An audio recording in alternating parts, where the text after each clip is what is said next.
My final duty to the class of 2018 is to deliver a charge to them, the last piece of unsolicited advice they will receive as students at Bard.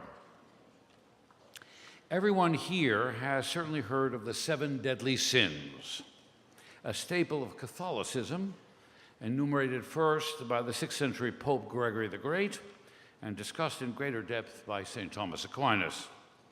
These 7 deadly sins are pride, greed, lust, envy, gluttony, which includes drunkenness, just in case you were in any doubt, wrath, and sloth, which is just being lazy. The idea of there being 7 deadly sins was an intentional response to a core of the Catholic Catechism, the notion of 7 virtues. The 7 deadly sins were actually devised to match a hybrid Christian intellectual legacy from classical antiquity. There were 4 cardinal human virtues: prudence, courage, temperance, and justice.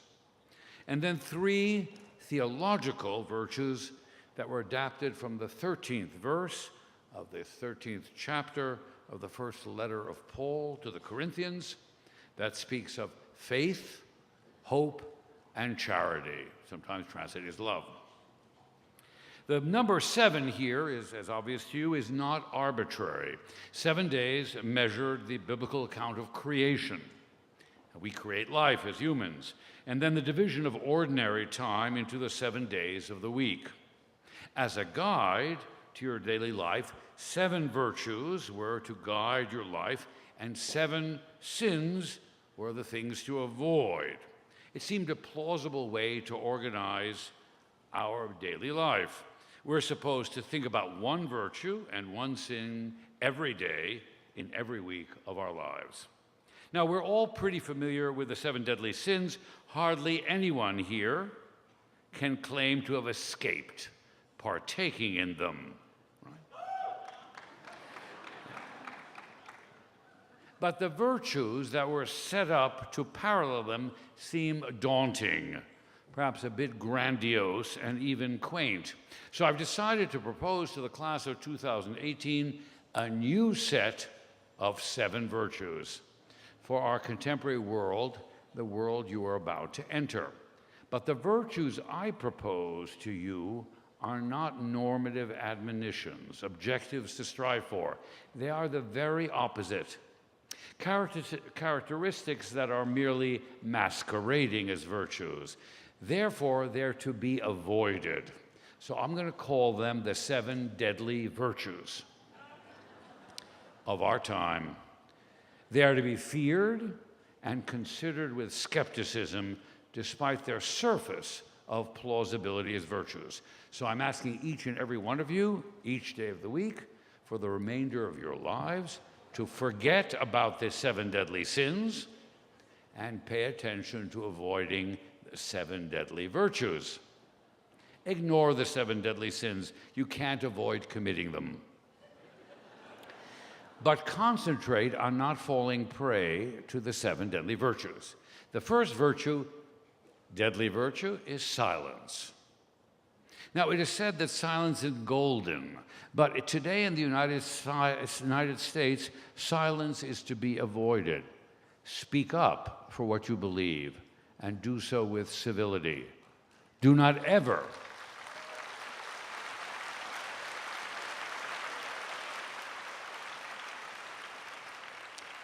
ever be cowed by the fear of offending someone by the substance of your arguments and beliefs. Do not remain silent in the face of injustice and be counted on as speaking out. But if you do so, remember that the price for speaking out is the obligation to listen.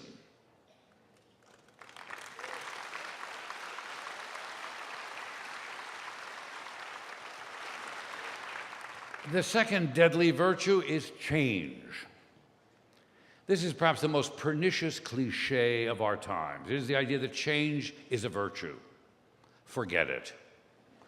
Spend your time working to preserve things that mere fashion, ignorance, lack of loyalty, disregard, and neglect have placed into peril.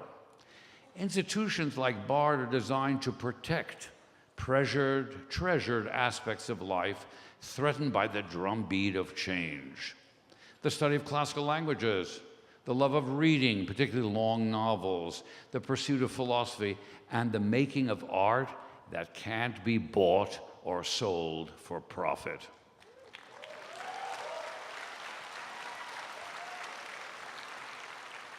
So change is not good just because it's different. The third deadly virtue to avoid is transparency. Transparency has become a central tenet of the catechism of liberals. But the truth is quite the opposite.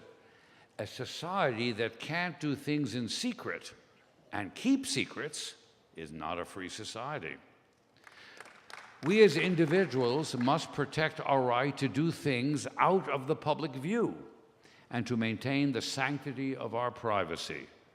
None of us has a right to know everything about any one of us. That describes the world of tyranny and totalitarianism. Technology today threatens privacy and therefore threatens freedom. So fight against transparency, even in government. Franklin Roosevelt would never have been able to bring the U.S. into World War II if he had not been able to keep some matters in the dark.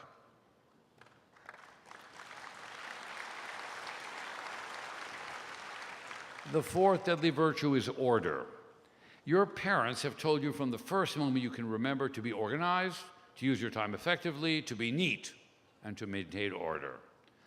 Order has become a clarion call for those of us who would subordinate liberty to security. Order, neatness, efficiency are not virtues. Beethoven's workspace was an ungodly mess, and so was George Eliot's, and so too the study of W.E.B. Du Bois. Messiness, inefficiency, and disorder are the proper context of artistic and scientific breakthroughs.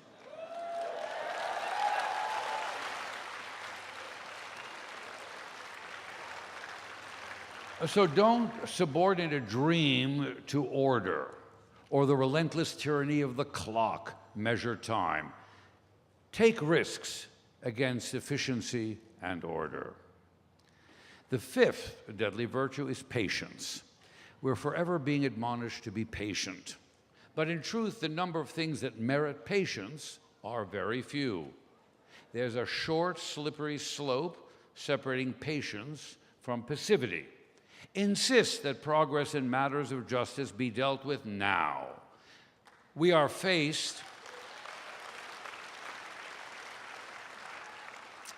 now faced with the fact that tomorrow is today. We are confronted with the fierce urgency of now. Those are the words of Martin Luther King.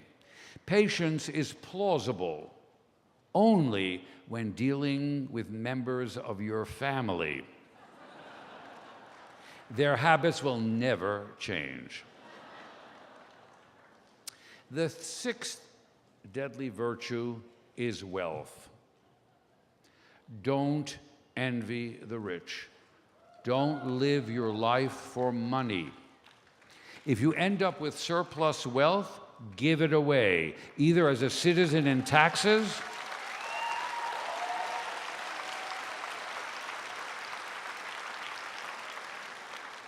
or as a philanthropist to charities of your choice. Wealth is paralyzing and corrupting. It distorts the relationships between and among peoples. Contemporary culture can be said to be in the thrall of wealth. We confuse wealth and excellence. The sufferings of the poor and the discontent among our fellow citizens are a function of the unacceptable economic inequality in this country. By denying wealth its prestige as a virtue, we can begin to reverse our cultural habit of selfishness.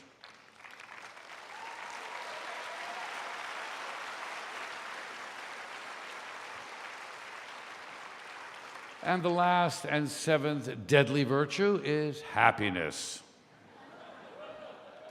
We're constantly told to be happy. It makes other people feel good. No doubt the feeling of well-being that we associate with happiness is something to cherish. But be careful not to construe happiness in its modern, superficial definition.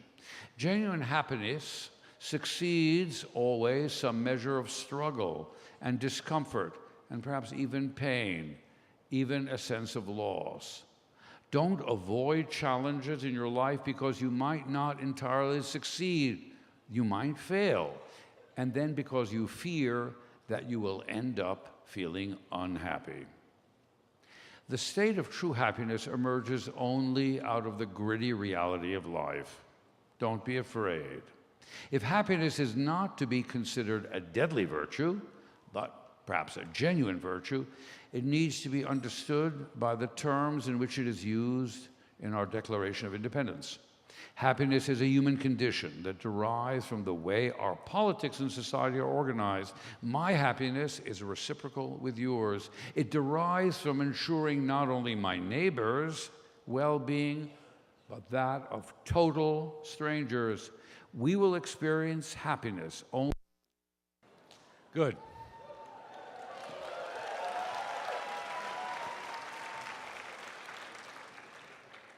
I made a reference to the Declaration of Independence, and therefore I'm saying that happiness is a human condition that derives from the way our politics and society are organized. My happiness is reciprocal with yours. It derives from ensuring not only my neighbor's well-being, but that of total strangers. We'll experience happiness only if we extend systematically, as citizens, kindness to strangers. Congratulations and good luck to you all.